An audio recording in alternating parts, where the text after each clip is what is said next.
Երբ որ դու գտնվում ես կանխյալ հարաբերություններում, դու ուղղակի գիտես, որ սա է, միշտ քո հետ ամեն օր սա կրկնվելու է։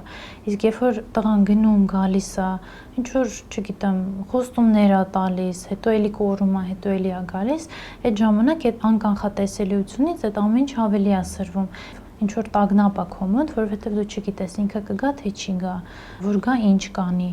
Դրա համար ոնց որ այս տեսակ հարաբերությունները իրանք կարելի ասել էլ ավելի վնասակար են, որովհետև կախվածության հետ մեկտեղ կա նաև լիք ուրիշ զգացողություններ, որոնք որ դու չգիտես երբ կգան քեզ ու չգիտես ինչ դրսևորմամբ կհասնեն քեզ։ Դրա համար կարծում եմ երկու տարբերակում է, ամեն դեպքում պետք է փորձել խուսափել, նամանավանդ երկրորդում մանիպուլյացիաներին հաստատ պետք չի տրվել, որովհետև այդ տղան էլ իր հերթին ինչ որ տեսակի իր հոգեբանական խնդիրներից փորձում է պրոյեկցիա անել եւ լուծել։ Դրա համար ըստ հնարավորության պետք է գալ այդ գիտակցության եւ փորձել առանձնանալ այդ սեպարացիան ապրել։